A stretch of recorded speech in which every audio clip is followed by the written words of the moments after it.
Welcome to the Play Podcast with me, Douglas Schatz.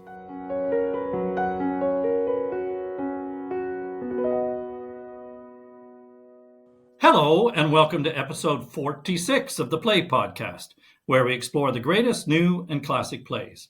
I'm Douglas Schatz, founder and host of the Play Podcast. The curtain rises on the tree-lined backyard of a house in the outskirts of an American town. The house belongs to Joe and Kate Keller, who live there with their grown son, Chris. Joe is a self-made businessman, owner of a local manufacturing company, and Chris works in his father's business. It is a sunny Sunday morning in the summer of 1946. Joe and his neighbors sit perusing the newspapers. Downstage in the corner of the yard stands the broken trunk of a slender apple tree. There's been a storm in the night that has struck the tree, an event that Kate Keller takes as a sign, because the tree was planted as a memorial to their oldest son, Larry, who was reported missing in action in the war 3 years ago, and whom Kate wants to believe will yet return home alive. But there is a greater storm brewing that over the course of this long Sunday will destroy the fragile peace of this family. This is the setting of Arthur Miller's breakthrough play, All My Sons, which Miller started to write during the early 1940s before it premiered on Broadway in January 1947. Despite some who criticized what they deemed the play's unpatriotic sentiments, it ran for nearly 3 years, winning the Tony Award for Best Author and earning Miller life-changing amounts of fame and money. Like some of Miller's other work, All My Sons is both a searing family tragedy and an exploration of the moral challenges that he believed were inherent in the American dream. A 2018 production of the play from the Old Vic Theatre in London, starring Bill Pullman and Sally Field, is currently available to watch online on the National Theatre at Home subscription service. More recently, I was very lucky to have seen a wonderful revival at the Queen's Theatre in Hornchurch, which reaffirmed the emotional power of the story and Miller's masterly command of dramatic form. The production was beautifully directed by Douglas Rintoul, who I'm delighted to say joins me down the line today to talk about this fascinating play. Welcome, Doug. Thanks for joining me. Thanks for having me. First, a proper introduction. Douglas has recently been appointed the chief executive of the New Wolsey Theatre in Ipswich. For the past 7 years, he's been the artistic director of the Queen's Theatre in Hornchurch, during which time the theatre won the London Theatre of the Year Stage Award in 2020. He's also been a freelance director, an associate of Complicité, and a founder of the national touring theatre company Transport. His list of directing credits is too lengthy to cite here. Suffice to say that his work has received no fewer than 24 Off-West End Award nominations. I did see in the list of your credits, Doug, that you have directed The Crucible, and I'm not sure if this is correct, but also that you directed All My Sons before this most recent production. Yeah, I have. So my first question has to be, when did you first come across All My Sons, and what drew you back to it this time to want to direct it? I first came across it at school. We were studying the play, and in fact, the text that I have always used to direct it is my school text. Oh, great. Which I clearly stole. It's stamped in the front. Well, it's been put to good use, I think they would have to say. It has. It is falling apart. But the first time, I'm trying to remember, it might be about 8-9 years ago, Hedda Beebe, who was the artistic director of the Watermill Theatre, she asked me to direct it. And it stayed with me for a very, very long time. And we've been building an audience for drama here at the Queen's Theatre for a while, because when I took over, a majority of the work was musicals, which we still do. But I was very keen. I'm from Essex, so Hornchurch is the London borough of Havering, but it is very rooted in its Essex identity and has a very working class population. And that is my background as well. I come from a working class Essex background. And I was sort of told when I came in that you can't do drama at the Queen's. And I really thought that's not true, because my background, I just thought, people really love a really extraordinary story and they want something to happen to them. emotionally. And I kind of tested that, and it will sound like a shock, but it seemed like a huge risk. But I started with the Crucible, and it was a really big success.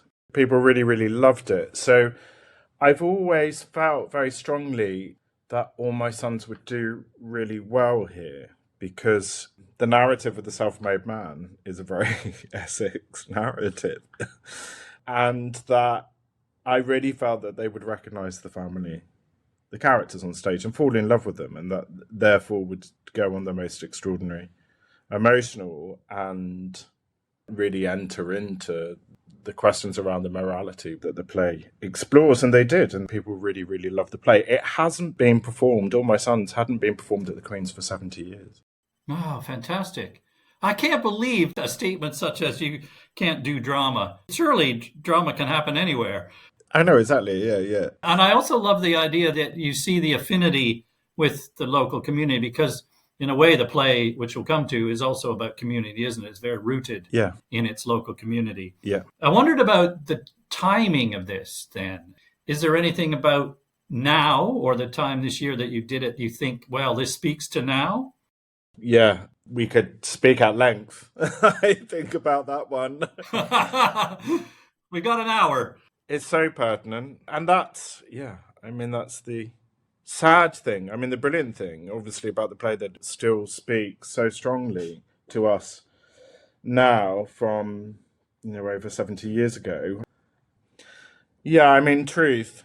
There's a lot of lies in this play. Yes, Truth and Lies. That's a good one. Yeah. I was struck that the day I came was the week that Russia invaded Ukraine. And it was impossible to sit there and not to reflect, of course, on the terrible folly of humanity that we continue to repeat, the senseless destructions of war. Yeah. I mean, obviously, that was very unexpected. I was very keen to program the play because emerging out of the pandemic and the kind of headlines, the kind of profiteering around the pandemic. Also, it has a very personal resonance for me, and that's interesting. Directing it twice is, even though it's only 9 years difference, the being older really gives you a different lens. And I have a personal experience within my family which also feels kind of quite pertinent too. So in many ways I had this desire to do it for an audience, but then probably was exercising something also within my own family life. Now you've intrigued me. I couldn't resist asking you what this experience is. I don't know whether you're happy to reveal that or not. It's kind of classic, isn't it? Secrets and lies within a family, and particularly as you get out, as you're older, what is revealed, the kind of narratives within your family can be really extraordinary and really shift your relationships and your understanding of the past as well. There was a big rupture within my family, a lie that revealed itself, and so the play feels, I know what these characters are going through. There's a kind of enormous amount of apathy. That's fascinating. Now, I won't press you further because I think the principle we understand actually reminds me of that genealogy program on the television, Who Do You Think You Are? Mm-hmm. Which is beautiful title, by the way, because who you are is based on where you come from. Yeah. And you may or may not know much about where you come from.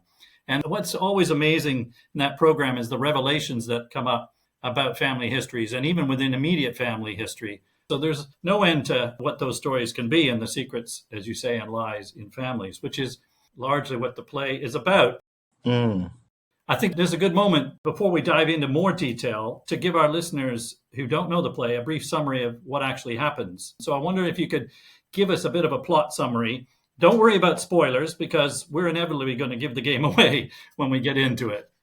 And there's a kind of sense of unity of time through the play, which is what I love about it. It's all said in the garden, which is hyper theatrical, which is a great event for people watching, because there is a level of voyeurism.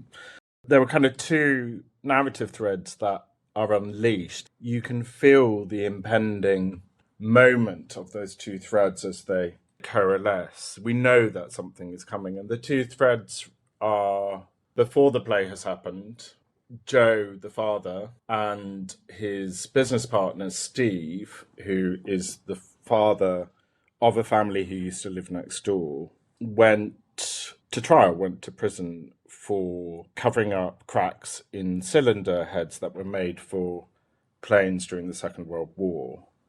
And both are convicted, but there is appeal and Joe is released. And that has all happened before. So Steve's family leave because of the shame. But those two families are incredibly close, were very, very close, and their lives are deeply intertwined. So much so that Anne, the daughter of Steve, who's now currently in prison, was the fiancée of Joe's son, who is missing in action, in inverted commas, that Kate is desperate to keep alive. The mother is desperate to keep the idea of him alive. And that, too, is the other thread, which is the great mystery of Larry, the missing son. And obviously, he disappears very, very close to the event of the imprisoning of Joe and Steve. And amazingly, in Kate's head, they are connected. But she doesn't know why, but she feels it in her soul that the two things are connected. And she feels which is revealed much later on, which is if Larry is dead, then your father killed him. Because he supplied the faulty parts to the planes that he was flying in, potentially. Yeah. The interesting thing is that how she has pieced it together is actually true, but not in the way that she imagines it. That's the extraordinary revelation. I think David Edgar described the play quite disparagingly as a pot boiler. And it sort of is a bit of a pot boiler. It is thrilling. There is a kind of thriller detective quality to the play. Yeah, it's a wonderful, dramatic, great narrative story, isn't it? With a mystery. Yeah, with twists and turns. With two mysteries within it, which inevitably become one. Yes. I mean, one of the other threads connected to Larry and Anne. Anne is, as you said, the daughter of Steve, who was still in prison. Joe, in some form, was exonerated. We're not exactly sure how, but he basically blames Steve. Yeah. And claims that he wasn't involved. He was homesick the day these faulty parts were sent out, and that, was all down to Steve off his own bat who did this. Anne and her brother, George, both of the children, Steve's children, have disowned their father because they believe he was guilty of this horrible crime of sending these faulty parts. When 21, I think it was, pilots died as a result of these planes going down. But as you said, Anne was engaged to Larry. But as it turns out, Chris, the remaining younger son, also fancies Anne and vice versa. They've been corresponding by letter. She moved away from the town, and Chris wants to marry Anne. Yeah. And of course, this is not something that Kate can abide because in Kate's mind, Anne is Larry's girl. Yeah. And if she believes that Larry might still come home, then Anne should be waiting for him and not marrying Chris. So there's a built-in conflict there. There's a pot boiler of sorts in that story as well. I wanted to come back to what you just mentioned earlier about the structure of the play. There was a quote I came across, a lovely quote I read in Miller's autobiography, Time Bends, that the producer of the original production said when watching the play during rehearsals, he exclaimed enthusiastically, "God damn it, this play is built." And I wondered what you thought he meant by that. Because as you rightly say, it's essentially a really straightforward linear chronology. It all takes place within the single day and in the one location. So what does he mean by it's built? Yeah, well, I think it's perfect. I think it's perfect. I think it is built.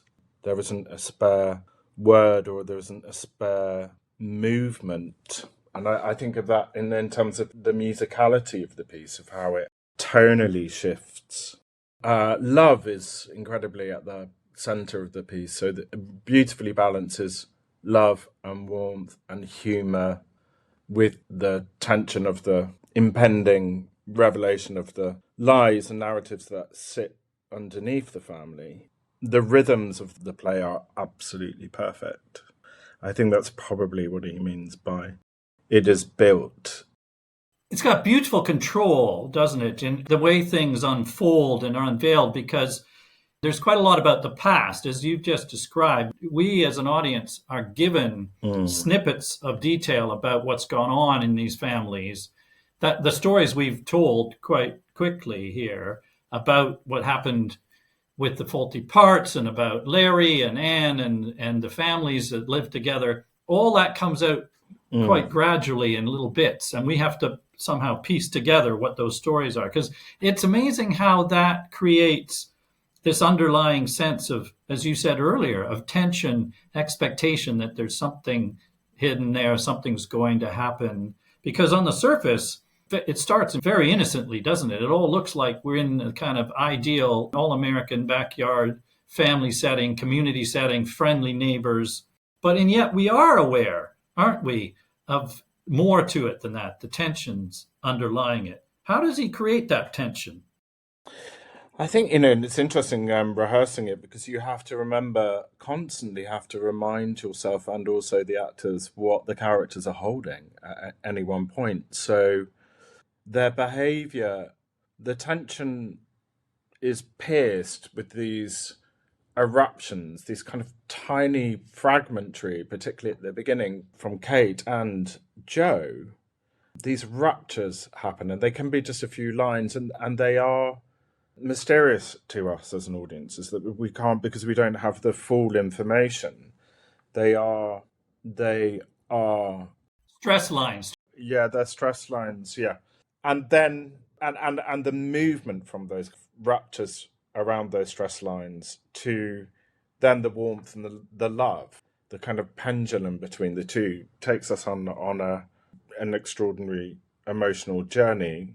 And those ruptures do become bigger and bigger and bigger. I mean, so much so that obviously the end of act, brilliantly at the end of the act. Yes, we'll come to that. We'll come to that moment, the end of Act 1.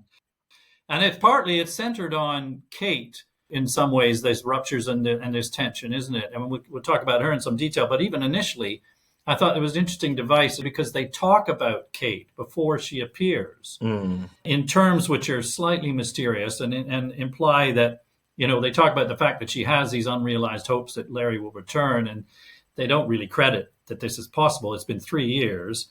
So there is a sense that something's not right in Kate. So when we see her, we're looking for these signs of what her behavior will be. Well, let's talk about the characters in more detail, because as much as the drama lies in the story, which is a great polar story, it's mainly, as you're describing about these stress lines, in the psychological layers and tension within the characters, the difference between what we see on the surface and something that's underneath there, that they all seem to be holding in some way, repressing in some way. Let's start with Joe. On the surface, he appears to be the central figure in the story. He seems to be pretty straightforward type, doesn't he? Miller describes him as a man among men. What's he all about? How would you describe Joe as a character? Real. We know him, even in 2022. We know this man. Self-made. Interestingly, has a kind of chip on his shoulder around education, which comes up again and again and again. It's a kind of leader, a leader of men. Has really bought into, the extraordinary thing about him is his drivers and his values, and the values that have been sold to him sit at the heart of him and everything that he does, which is providing for his family, which is to build. You wanted money, he says to Kate in the third act, and she says, yes, but not that way. It was building a legacy in part, that your children have a better life than you. He says he was kicked out of his house at the age of 10, Joe was. And he had to build his life and survive. And he builds a really, really successful business, initially in partnership with Steve, and then rebuilds it after the court case, and very, very successfully. With that goal, as you said, of passing it on to his son and to providing them a secure future. Yeah. And it's a sort of old-fashioned values, as you say. Yeah, but also very Thatcherite, and still, their values that still exist. The extraordinary thing is that he is a community man. He loves being at the center of community, and there is an extraordinary level of generosity from Joe and Kate towards the community around them, but at the same time doesn't have those kind of socialist values of community.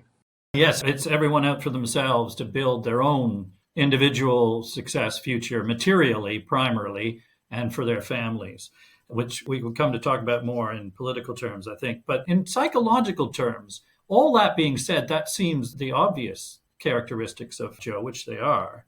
But then at the heart of this, of course, we have this extraordinary thing he's done.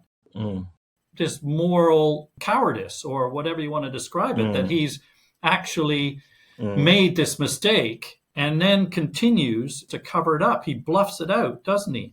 When you're directing an actor in this performance of this role, how do you convey how he's dealing with what he's done and what he thinks about what he's done? For a lot of the time, he appears as if he has no idea that he's guilty. How does he do that for himself, and how do you direct that in terms of what we see? He has a talent for ignoring things, is what Chris says to him. He does have a talent for ignoring things. I think it really is a kind of class and an education thing.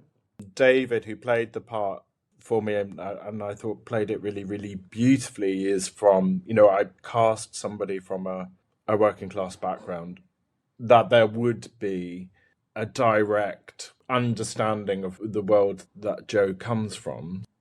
I think there's a level of protection. I think why Joe has a talent for ignoring things, because I think it would destroy. Well, it does. It destroys it. If he gives it space, then he has to confront the values that have driven him. He would have to unpick those values. And if, as he says, he's a dead man, he's in his 60s, he's coming to the end of his life. And if you suddenly have to safeguard those values, because if he starts to unpick them, then who is he? Who do you think you are? Yes. He is very defined by those values. And we do see his sense of self deteriorate, so much so that he takes a gun to his head. Yes, and it's quite a striking, shocking moment, because for a long period of the play, it isn't until very close to the end that he collapses, in a sense, what he's maintained. It's a sort of this sense of public but also private survival. It's partly to do with public. He defends himself all the way through, doesn't he? Based on, as you've said, the values that he's lived by, and he believes others have lived by as well. In fact, this is one of the points. It is the American dream he's living by. So he's bought into that, and others live the same way. Others make the same sacrifices for their own advancement, but also to create wealth, to protect their family. But of course, he's not a kind of personality who would accept public shame either. He brazens it out. It's extraordinary how much he brazens it out, to the point that when he's released from prison, as he describes, he walks down the street with his head held high, and he defies anyone to challenge him. And he ends up, as you said before, in terms of community, playing cards still with friends who may or may not think he's guilty, but he just brazens it out. Yeah, Kate says he bulls his way through situations. You can't bull your way through it this time, Joe. And he also and Kate picks it up later on as well, stop asking me questions. When he's confronted, if there's conflict at any point, and it starts with Chris in that first act, he always returns the provocation with a question.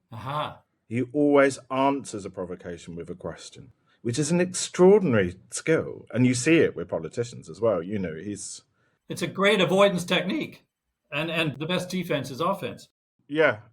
What about Kate? She, in some ways, it seems on the surface Joe is the center of the play, but actually, in a lot of ways, it appears to me that Kate is the center of the play. Yeah, it's Kate. As I said earlier, despite the fact we don't even meet her until partway through the first act, it's clear that she exerts a force over everyone else. And, her insistence that Larry's not died, everything's revolving around that. It creates the conflict. But it's this power she holds in how she's trying to keep it all together. It's a fantastic character. And I wondered how you direct that as well, because there's such a combination of things going on there, isn't it? The complexity psychologically for her, how she treads this line that she's maintaining.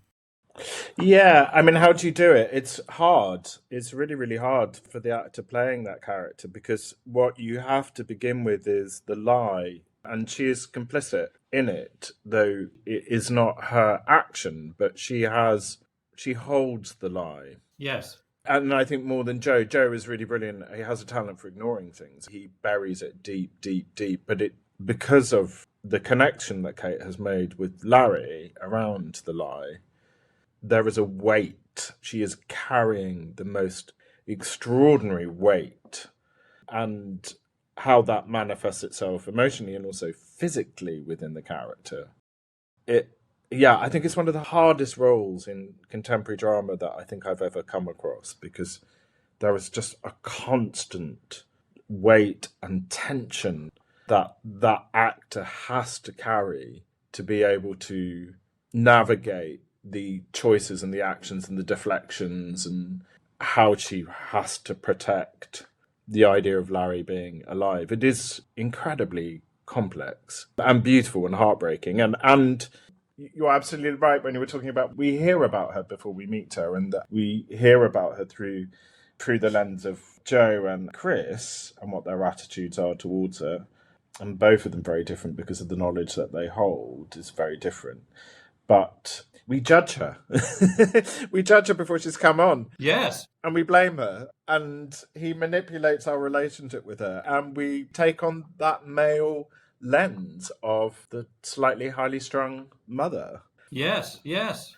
And actually, really out of all of them, she is the victim. She is a victim of Joe's dishonesty. Yes, but she's also the strongest in a weird way, because you're saying earlier that she's Yeah. the most conscious of what's gone on. And that's interesting how this transforms, because as you say, initially we surmise that she is psychotic in some way because of her grief for her lost son. Yeah. And her determination to deny this truth is an indication that she's lost some grip with reality. And she's living in the past. There's all this talk of how things used to be. And we just think she's deluded, as you say, until that moment that you referenced earlier at the end of the first act, when, as the plot has it, Steve's son, George, has been to see Steve in prison. And Steve has told George his version of the story. And George is on his way to confront Joe with this. But as George's impending arrival comes closer, and Joe is unsettled and wonders, what does he want? And of course, fears that something's going to come out of this. Kate says to him, counsels Joe to be smart when George arrives, to box clever. At that moment, we realize she knows. Isn't that right? Yeah. That's a moment we start to realize she knows everything. She's not totally deluded. There's something more going on. Yeah. And she's holding it together. And she is steering. Absolutely. Be smart. You better be smart now. But I think, it's interesting going through that any moment that she tries to steer Joe, again, there's an enormous amount of tension around it because Joe's enormous talent for ignoring things is that you sort of feel we had a conversation. Have they really spoken about it? The thing. She describes it rather, we always referenced it as the thing. They can't talk about it. They can't name it. This thing isn't over yet, Joe, which is in Act 3. And whenever she tries to talk about this thing, the emotional response in him is he moves to aggression. He moves to shouting, you can't shout your way through this. You can't bull your way through this anymore. So it's tricky for her. It has to be done so delicately and steely, like you said. It has to be kind of surgical. Be smart, Joe. And that's why it's so powerful, is because wrapped up in those three words, be smart, Joe, because she has to be really economic with language with Joe, because he could just erupt, is so nuanced and layered. And we know it's nuanced and layered, but we don't know. We still don't know. We know, but we don't know, this thing. No. I that's fascinating to think about how explicitly it unfolded the day. So what it's all about, I guess, is the day that he does not go into the office. And presumably she may even have taken a phone call from Steve in the office at home and said he's sick, has actually covered for him, Yeah. is what we may assume. Do they talk explicitly about this is what she's done? Probably not, because psychologically, Joe is dependent. This is a dependence of his on her. It's a moment of his weakness that she only knows. And we go back to her psychology. She is more conscious of this than anyone, of what's happened and all the stakes and ramifications.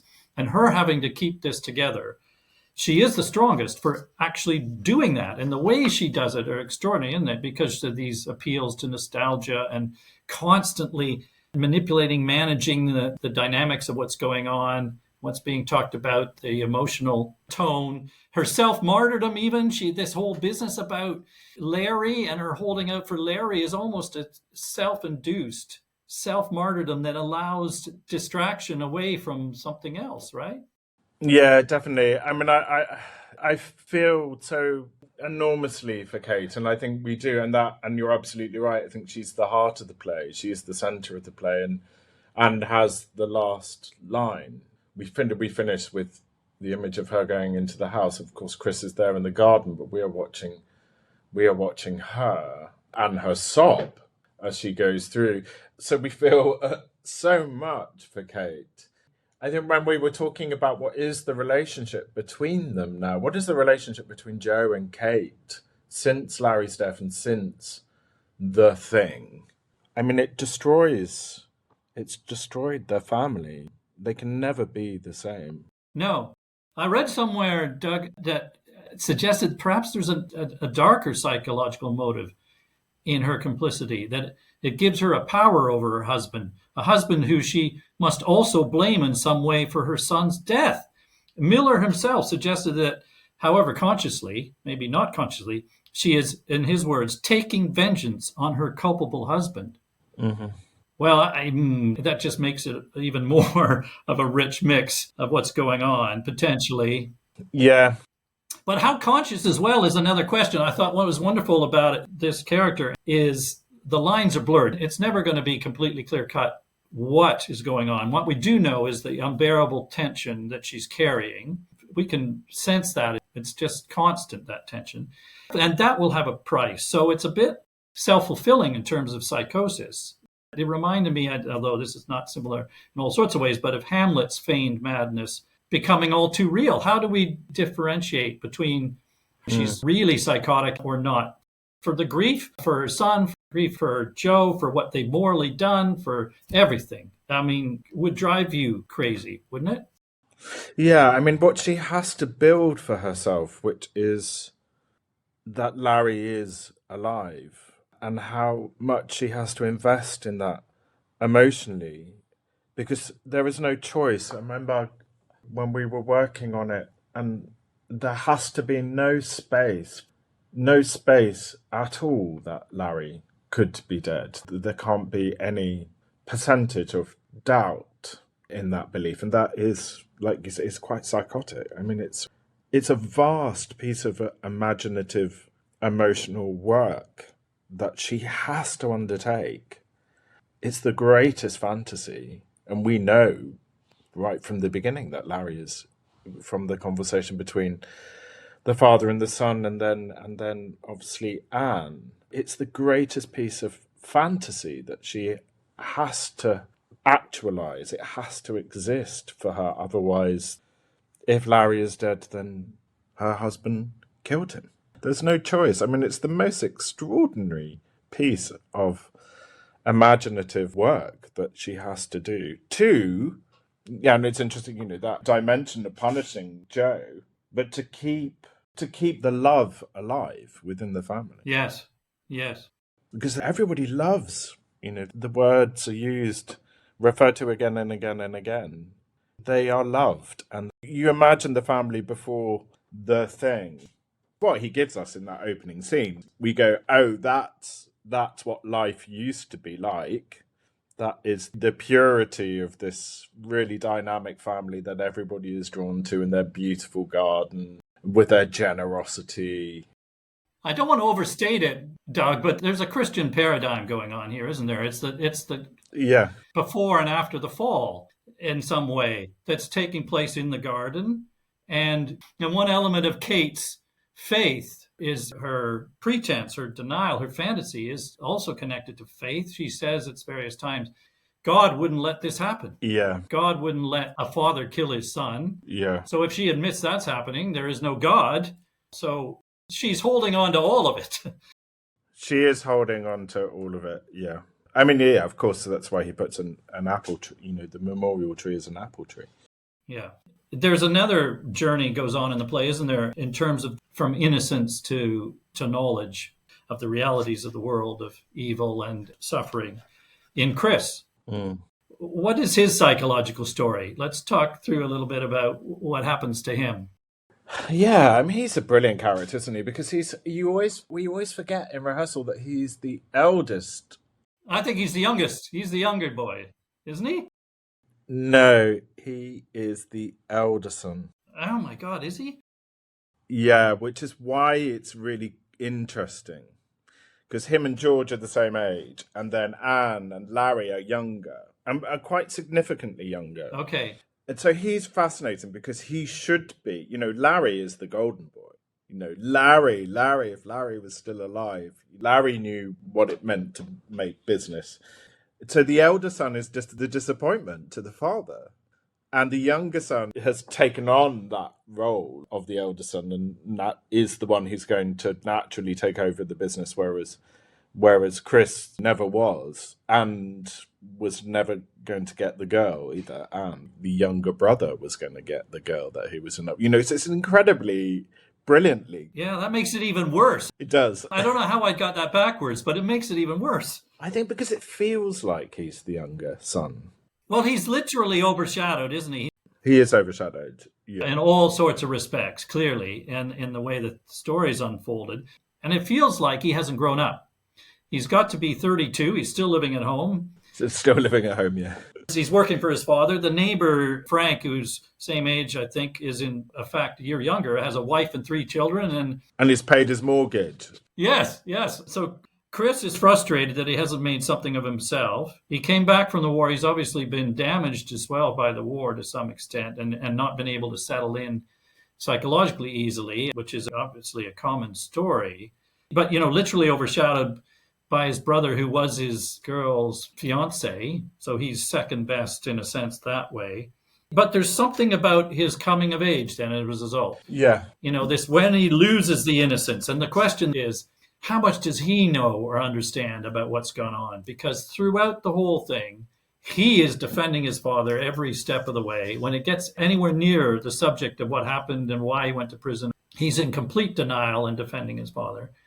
Except, is he protesting too much? There's the question. How much does he know consciously or instinctively? Again, when you're directing the performer, what does Chris really know? Yeah, it's a similar thing. He has to believe that his father didn't do it. Otherwise, again, his whole identity collapses. I mean, there are a number of references, aren't there? Kate says in the third act, I always thought somewhere inside him he knew. I always thought that he knew. I didn't think it would be such a shock to him. So Kate thinks he knows. And then George says, did it not ever cross your mind in Act 2? And Chris says, yes, it crossed my mind. And George goes, he knows. So we have these constant references to the potential. And Chris says in the third act as well, where he says he doubted it, but he didn't follow it up. So he feels implicated in the last act. But I think if he likewise, he is his father's son and his mother's son, he has a talent for ignoring things and holding things together. I think, as we see in the third act, he says he's going to run away because he can't look at his father. The value of the family to Chris is so great. And interestingly, the neighbor says, Sue, when she's talking to Anne, it's interesting marrying the brother of your sweetheart. This falling in love with this Anne thing is really unusual. They haven't seen each other for 3 years. I mean, how they're both drawn to each other. It's grief. It's the shared experience of the loss of Larry and their lives. So much of their lives lost by two events, which is the death of Larry and also the imprisonment of Steve. They have lost so much of their innocence, and somehow they've got baggage, haven't they? They've both got a lot of baggage. It's sort of easier to do. Yes. But they also, maybe they're both, and not so much, but whether they're both hearkening back to the pre-fall, because they will have shared Nostalgia, yeah. Yeah, they will have shared an innocent life together as well, Yeah. as they grew up. And Chris somehow just wants to restore that, thinks he can still capture. How he can still do this is also puzzling. But as you mentioned, that line where Kate says, a fantastic line, I always had the feeling that in the back of his head, Chris almost knew. Almost knew, yeah. I love that almost, because Chris, in fact, doesn't know as much as Joe or Kate, inevitably, about what's happened. But he, of course, hasn't asked himself or them. He's stopped himself from knowing. So he doesn't know, but he almost knew in himself. And in the end, it's an interesting, again, this sort of paradigm of innocence to knowing that he loses this childlike hope and innocence, doesn't he, that he has. He seems to have some pretty naive hopes. And Jim, the next door neighbor, the doctor, who's a bit world weary and who had some idealism of his own but has lost it, talks about how Chris has come to this inevitable realization or point that everyone does, that we lose that kind of innocence and realize that compromise is necessary, and that in some way, some light has gone out in Chris that he will never get back. Watching his star go out. That's the one, yes, watching his star go out.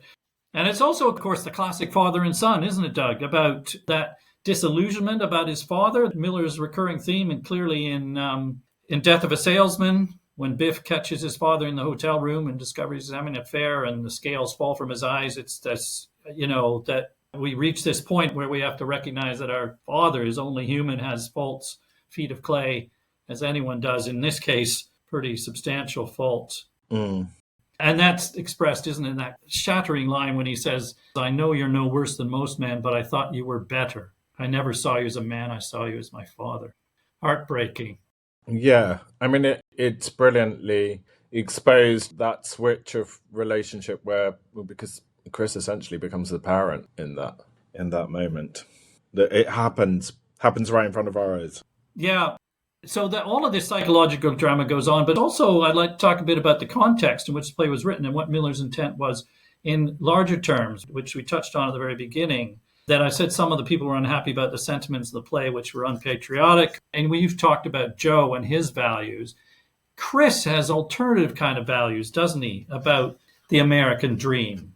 I mean, he professes to, because of his experiences in the war, the camaraderie in the war, the self-sacrifice of his company in the war, leads him to think about commitments and responsibilities to others other than yourself, which is an alternative to, I suppose, the American dream, where the individual is primary and how the individual assembles wealth for he and his family. So Chris has some alternatives to suggest, doesn't he? And this is deliberate on Miller's part. There's a political point being made in here, isn't there? Yeah, definitely. There are times, particularly in Act 3, you hear Miller's voice through Chris. I think what he's done beautifully, though, within the play is that the socialist ideals that Chris has developed, but he's developed them on his own. He hasn't read anything. He's not educated. He's made those. He's discovered those ideals and values for himself. He's not referencing any other political party or movement or doctrine. He talks about what he has personally discovered, having gone through the experience of the Second World War as a soldier and returning with a new lens on the world that he sees around him. So that equally makes it even more heartbreaking, because that loss of innocence. I mean, he recreates something in his mind of a way of living, which is very beautiful, and people are drawn to. He's magnetic in the same way as his father is magnetic for different values, because George says, All these years, you've believed that my father was innocent. And he says, why have you believed it for all of these years? And George turns around to Chris and says, because you believed it. And Anne says, Chris, tell me it's not true. And then obviously Jim Bayliss, the doctor, is also drawn to the idealism of Chris, this naivety and innocence and beauty. He's as magnetic as his father and as his mother, but for very, very different views. It's interesting you say that about how he's come by these views, because what he's sort of saying is that it's values that individual people live by writ large that create our society. And if these individuals like Chris and, if Jim followed these idealistic ideas, or George even, if they stand up for truth and goodness and love and community, as opposed to individual wealth, for example, as a priority, then this society will be better. But Chris is a little bit complex as well, of course, because he's also imbued his father's and society's values, in the sense that when he asks Anne to marry him, he says, I'm going to make a fortune for you, Anne. Yeah, I'm going to make a fortune. Yeah, I'm going to build you a house. Yeah, absolutely. He can't escape them. No, exactly. But it is a voice piece for Miller, isn't it, in a sense that I read a great line which indicates his wariness of the cult of individualism in capitalist society. He wrote, "We've always believed in the fiction that if every man privately takes care of his own interests, the community and the nation will prosper." So he says that's a fiction, which is clearly what the American Dream and Joe believes, that the community will prosper if he pursues his individual aspirations. And of course, at the core of the thing is that Joe has sacrificed everything by the pursuit of this. The core conceit of the play is that his personal greed and putting the business above all else has led to the wrongful deaths of 22 people, has destroyed the family. And Chris, when he discovers the truth, responds saying, what the hell did you mean when Joe says he did it for him, for the family only? Don't you have a country? Don't you live in the world? Isn't there a larger moral allegiance you should have? I think that's at the heart, isn't it, politically, of what Miller's trying to suggest? Yeah, absolutely. And Joe struggles with that. He can't unpack that idea because it's so new. It's so revolutionary as a concept, because you can feel Joe's brain, particularly with that conversation at the beginning of Act 3 with Kate, when she says to him, you have to apologize. You have to say that you're sorry. And he says, for what? For what? He can't. His brain just cannot understand. And I think what Miller does so beautifully at the end, obviously with the revelation of the letter from Larry, and obviously the reference to the title, All My Sons, is that you literally watch Joe, after seeing him really struggle with these ideas, these values of Chris's, like his brain just can't go there, that after reading the letter, that we see him, to reference contemporary terms, he wakes up. For once, because it's come from Larry's mouth, which is interesting that he never really could process it coming from Chris's mouth, but with the combination of Chris and then Larry's words in the letter. And it's interesting that the character, it's in the text and in the playing of it, the character goes into, it's like the tension drops away. The character goes into a space of relaxation, which is extraordinary at that moment, of a kind of rational realization of those words. And we watch a transformation of the character in front of us as he begins to understand in a much, much wider context. It is an extraordinary moment to be part of and see. Yes, because he physically gives up the fight in a way. He does, yeah. And the pretense that he's been holding. And as you say, recognizes an alternative truth. And the alternative truth, which you alluded to at the very beginning, which is about the fact that Kate's trying to protect everyone from the fact that it could have been the faulty parts in the planes that killed their son Larry. But the revelation of the letter, which is a letter from Larry to Anne, his girl, is basically a suicide note, where Larry has read the newspapers from home about his father's actions and actually flies his plane into the ocean out of shame about what his father's done.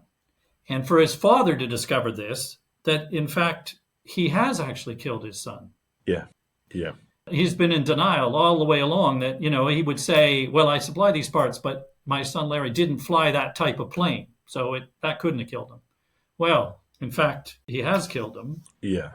And somehow he realizes that Larry has recognized that there's a bigger moral responsibility that he hasn't understood, that Chris has tried to explain, but it's only in that moment where he understands that that is true. And of course, he can't live with that. If there's something else, I'll shoot myself. He says that, doesn't he? In that conversation with Kate in the garden, he says, if there's something bigger than that, I'll shoot myself. Bigger than the family. Yes. And there is something bigger than that. Yeah, and there is something bigger than that. We see him understand that there is something bigger. Yes. I mean, Chris says it to Kate. Chris and his mother are arguing about what can we do. And she says, what more can we be? And Chris says, you can be better. Once and for all, you can know there's a universe of people outside and you're responsible to it, not just yourself. We've talked about this family and its tragedy, and it's being very personal, but also set it in a context of a community. And then Miller with these themes about the American dream and the society, that if you live by these values, what sort of society do you end up with? Also, I was wondering about his definition of tragedy. He wrote in an essay called Tragedy in the Common Man that he believed that tragedy need not be limited to only the greatest characters. And going back to what you started with, where you have ordinary people, but tragedy can happen to them, can't it? Yeah, no, absolutely. I think that's what he does so brilliantly, and he gives them that form, and in a way that is so accessible. I mean, I think it's absolutely important that we see that tragedy can happen to people like us, because it stirs something within us emotionally and therefore politically. I mean, I think what he does so brilliantly is that obviously the greatest players do that it is rooted in the domestic and then reaches out beyond, and we go on that. We are engaged with the play through the domestic because we see ourselves in it. So we are then equally forced out because of the deep empathy that we build for that family and all of the characters. Is then he pushes us out into the wider political and societal context, which is why the journey that we go on is so extraordinary. And why you rightly said it would resonate in the area that you put the play on, that people would recognize themselves and some of the psychological responses and moral dilemmas that we all have and values that we're searching for. Yeah. I mean, those Thatcherite values are still with us, aren't they? I mean, and then obviously they were all built on the American dream, that there's no such thing as a society. There's only the individual and the family. We are still in those values, which is why this play is so extraordinary, that it can reveal that to us. The culture of the individual and the capitalist society that was dreamt up.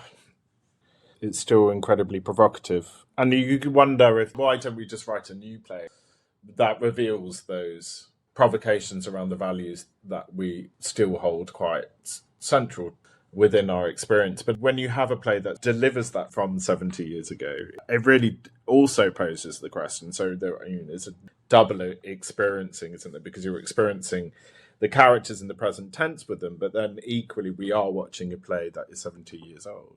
There is an extra push to go, why is that doing this to me emotionally and politically now? It's like, it's doubly powerful, isn't it? I feel. Yeah. I've talked before actually about how historical drama can work on us in its relevance to our time today in a way that, it might not even be, if you wrote a Brexit play now or something, it wouldn't be as effective because you are forced to somehow compare. Yeah. You start thinking about what has happened between then and now. How does our world compare to that? So you're given that kind of perspective. And, you would go, well, wait a minute, 70 years on, how different is it? And how does it compare? And of course, on some of these things, you just realize there's some universal truths about human behavior as well, whatever those social or political decisions we make. And one of those was in that, I guess, one of the things that Miller cited in that essay about tragedy, when he talks about the tragic feeling is evoked in us when we are in the presence of a character who's ready to lay down his life if need be, to secure one thing: his sense of personal dignity. Tragedy then is the consequence of a man's total compulsion to evaluate himself justly. Mm. I think that's pretty good. We're all searching for personal dignity and to see ourselves truthfully, or maybe not. Maybe we disguise, as these characters do, the truth from themselves. So, okay, on that note, I've overrun, Douglas. I'm sorry to keep you so long. Before I let you go, there is a tradition in the podcast that I like to ask my guests to recommend another play that is a personal favorite that we might even cover in a future episode, but whatever, just one that you would recommend to other listeners. Is there one you might volunteer? Yeah, I hope it hasn't been offered up already. It's Europe by David Gregg. No, it hasn't. Great. And what is it about? I don't know that particularly. So why would you recommend it? I think because it's similar in similar ways that even though it was written in the late 90s, it's written after the fall of the Berlin Wall and the shift to people across Europe. It's set in Eastern Europe, but it is also an analogy for our own country. David wrote it for the Traverse Theatre in the mid-90s, and it astonishingly still speaks for now, particularly around the rise of nationalism, our scapegoating refugees and immigrants. What he's writing about in the 19s actually, it's incredibly prescient for now, and the falling apart of the European project, particularly with us, and probably even more resonant now because of the invasion of Ukraine as well. And it was an early play, I suppose, similar to All My Sons for Arthur Miller. It was an early play of David's that really put him in the spotlight and propelled him into a really wonderful career. So it's an extraordinary play. Excellent suggestion. I will seek it out, because as you were talking about those themes, of course, there's nothing new, is it? All too frighteningly, it seems to come round again, some of these behaviors in human history. So yes, I will certainly seek that out. Thank you for that. And thank you, Doug, for your time today and your expertise. Thank you for your production of All My Sons. It was a joy, and a joy to talk to you. Good luck with the new role as well. Thank you. As the curtain falls on the Keller family, devastated by their loss and their own guilt, the tragedy of this one family may be an act of catharsis that offers us a sign that the love and care we have for our own family should point us to extending that same respect and responsibility to others, to our community as a whole, to the greater good of all our sons. Thanks for listening. See you next time.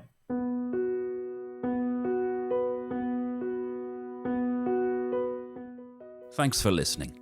To listen to other episodes, to find out news about future episodes, or to leave comments about what you've heard, please visit us at www.theplaypodcast.com. You can also follow us on Facebook or on Twitter @theplaypod. You're also welcome to email plays@theplaypodcast.com to suggest plays that we could talk about in future episodes. You can also register your suggestion on the website. Thanks again, and see you next time.